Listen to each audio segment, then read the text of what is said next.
Assalamualaikum warahmatullahi wabarakatuh. Salam sejahtera bagi kita semua. Yang terhormat Bapak Dr. Andes Hamam MS MPD selaku dosen pengampu mata kuliah psikologi konseling. Perkenalkan, nama saya Ridwan Rafli Ardiansyah selaku moderator yang akan memimpin jalannya presentasi kali ini. Langsung saja kita simak pembahasan dari kelompok 4 mengenai karakteristik konseling, kualitas konselor, setting pelayanan konseling, serta bentuk dan ragam jenis konseling. Karakteristik konseling. Karakteristik konseling yang pertama yaitu konseling sebagai bantuan. Tidak ada seorang manusia pun yang tidak membutuhkan bantuan dari orang lain. Menurut Lewis, alasan-alasan pokok seseorang selalu membutuhkan konseling yaitu 1. Seseorang mengalami semacam ketidakpuasan pribadi dan tidak mampu mengatasi atau mengurangi ketidakpuasan tersebut. 2. Seseorang memasuki dunia konseling dengan kecemasan, yaitu cemas memandang proses konseling itu sebenarnya seperti apa sih, bagaimana sih konseling itu, dan macam-macam dugaan lainnya. 3. Seseorang yang membutuhkan konseling itu sebenarnya tidak mempunyai gambaran yang jelas tentang sesuatu yang mungkin terjadi. Karakteristik konseling yang kedua yaitu konseling untuk perubahan tingkah laku. Seorang klien yang datang dengan kondisi psikologis tidak stabil cenderung bersifat destruktif.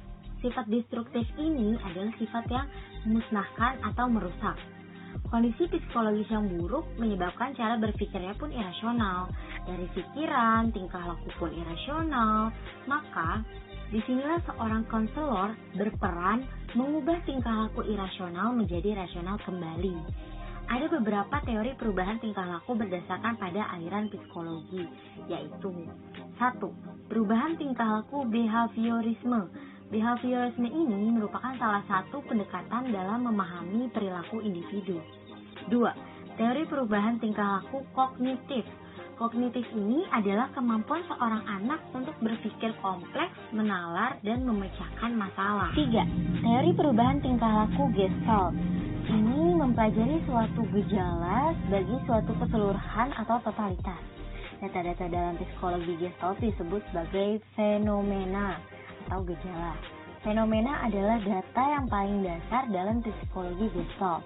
Dalam hal ini, psikologi Gestalt sependapat dengan filsafat fenomenologi yang mengatakan bahwa suatu pengalaman harus dilihat secara netral. 4. Teori perubahan tingkah laku konstruktivisme. Manusia yang berhadapan dengan tantangan, pengalaman, gejala baru, dan persoalan yang harus ditanggapinya secara kognitif atau mental. Untuk itulah, manusia harus mengembangkan skema pikiran yang lebih umum atau rinci. Karakteristik konseling yang ketiga yaitu hubungan konseling. Agar memiliki hubungan yang baik, seorang konselor perlu memiliki pengetahuan dan keterampilan berkomunikasi yang baik juga. Tanpa adanya kepercayaan dari klien terhadap konselor, jangan harap adanya keterbukaan dari klien tentang permasalahannya kepada konselor. Ada beberapa keterampilan komunikasi yang mungkin bisa dikembangkan oleh seorang konselor, yaitu 1. Hubungan atau rapport, yaitu hubungan baik yang perlu diciptakan oleh konselor dalam keseluruhan proses konseling. 2. Empati. Konselor harus menciptakan kebersamaan dengan klien, berjalan bersama-sama, mengikutinya, mengarahkan, dan membimbing dalam menghadapi suatu masalah. 3. Penerimaan atau acceptance. Konselor senantiasa menerima dan menghargai klien apa adanya tanpa syarat.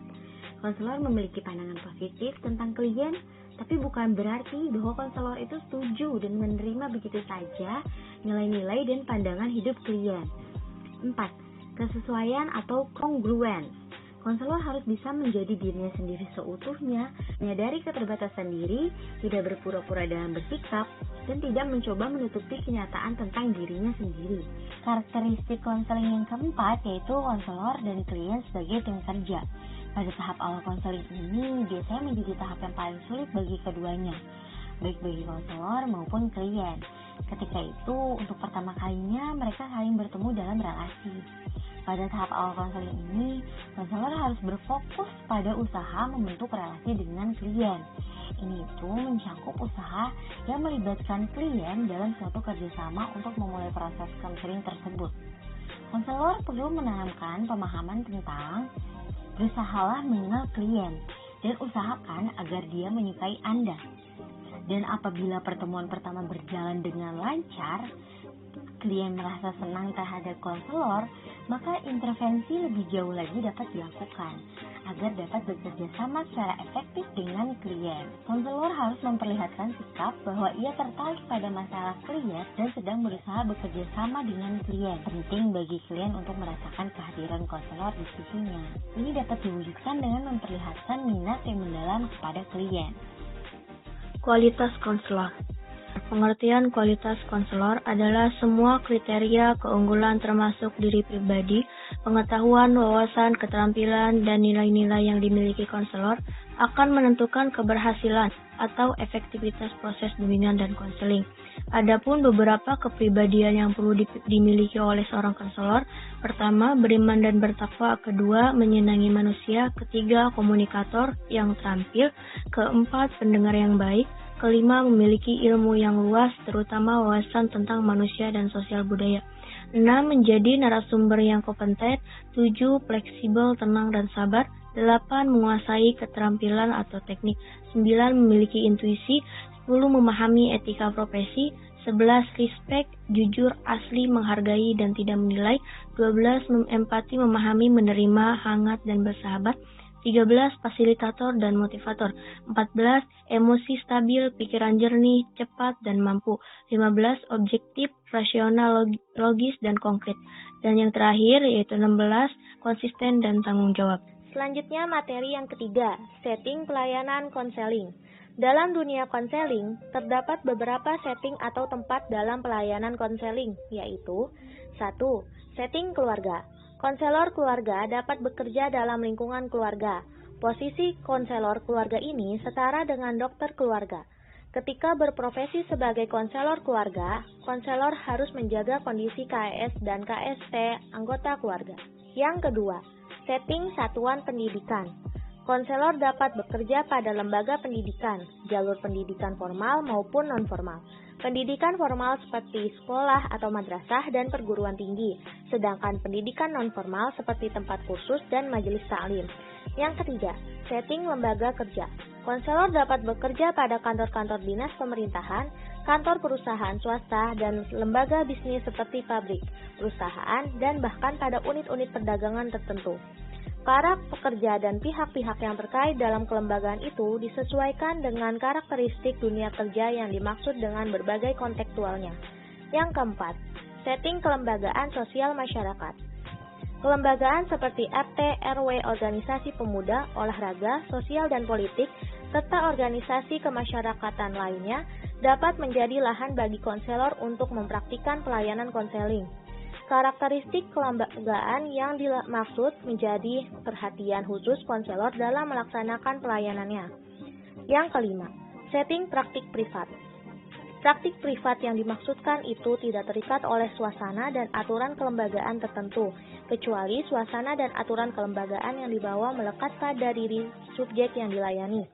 Pada praktik privat inilah, konselor menampilkan diri sebagai pemegang mandat profesi yang sepenuhnya bertanggung jawab secara mandiri.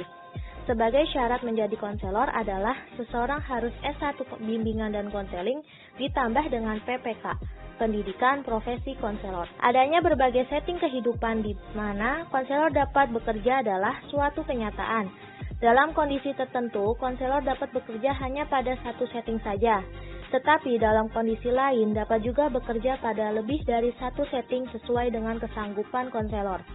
Pada setting manapun konselor bekerja, bidang-bidang pelayanan tersebut di atas akan dimunculkan. Satu bidang atau lebih. Kegiatan pada praktik privat dapat menjadi kegiatan tambahan bagi konselor yang bekerja. Misalnya pada satuan lembaga pendidikan. 4. Bentuk dan ragam jenis konseling. 1. Bentuk bimbingan. Bentuk bimbingan menyangkut jumlah siswa yang dibimbing. Bentuk bimbingan terbagi menjadi dua, yaitu bimbingan kelompok dan individual. Bimbingan kelompok adalah bimbingan yang diberikan kepada sekelompok siswa atau orang untuk memberikan informasi atau penerangan tentang masalah-masalah yang menyangkut segi pembelajaran. Isi materinya bisa menyangkut soal pergaulan, cara belajar, adat kebiasaan, seksualitas, dan lain-lain. Bimbingan individual lebih mengarah kepada kegiatan konseling atau pengentasan masalah klien. Ragam bimbingan. Ragam bimbingan menunjuk pada bidang kehidupan tertentu atau aspek perkembangan tertentu yang menjadi fokus perhatian dalam pelayanan bimbingan. Ada 5 ragam bimbingan, yaitu A. Bimbingan belajar atau pendidikan, Educational Guidance. Menurut Lincoln WS, bimbingan ini adalah bimbingan dalam menemukan cara belajar yang tepat untuk mengatasi masalah kesukaran mengenai belajar dan dalam memilih jenis atau jurusan yang sesuai dengan kemampuan siswa. Sedangkan menurut Armstrong, merumuskan bimbingan pendidikan ialah bantuan yang diberikan kepada siswa agar siswa dapat memilih program yang sesuai untuk dirinya dan mencari kemajuan melalui program yang dipilihnya. Dalam program bimbingan di bidang belajar akademik akan memuat unsur sebagai berikut. 1. Orientasi kepada siswa dan mahasiswa baru tentang tujuan institusional, isi kurikulum pengajaran, struktur organisasi sekolah, prosedur belajar yang tepat, dan penyesuaian diri dengan corak pendidikan di sekolah yang bersangkutan.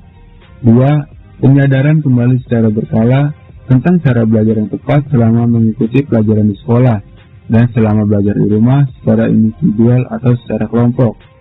3. Bantuan dalam hal memilih program studi yang sesuai. Memilih beraneka kegiatan akademik yang menunjang usaha belajar dan memilih program studi lanjutan di tingkat pendidikan yang lebih tinggi. B. Bimbingan pekerjaan, Vocational Guidance. Bimbingan ini adalah proses bantuan terhadap seseorang sehingga orang tersebut mengerti dan menerima gambaran tentang diri pribadinya dan gambaran tentang dunia kerjanya serta mempertemukan keduanya sehingga akhirnya dapat mempersiapkan diri dalam memasuki bidang kerja tertentu dan membina diri dalam bidang pekerjaan tersebut. Bimbingan ini dapat dilihat dari 2 pendekatan, yaitu pendekatan yang berpusat pada masalah dan pendekatan yang berpusat pada pengembangan. Pendekatan memiliki 5 teknik, yaitu 1. Penyembuhan, 2. Penawaran jabatan, 3. Kesadaran diri terhadap karir, 4. Mencari pekerjaan itu sendiri, 5.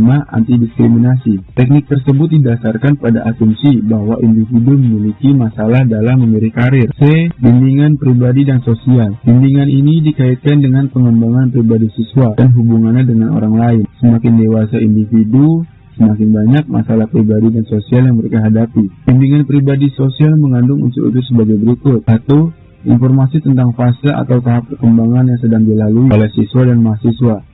2. Penyadaran keadaan masyarakat dewasa yang semakin berkembang ke arah masyarakat modern. 3. Pengaturan diskusi kelompok mengenai kesulitan yang dialami oleh kebanyakan siswa dan mahasiswa. 4. Pengumpulan data yang relevan untuk mengenal kepribadian siswa.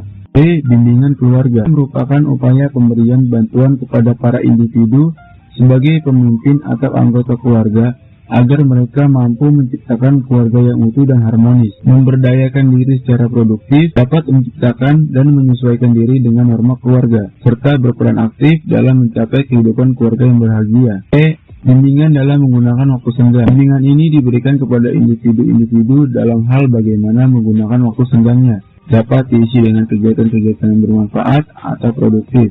Misalnya, membantu siswa bagaimana merencanakan penggunaan waktu senggangnya.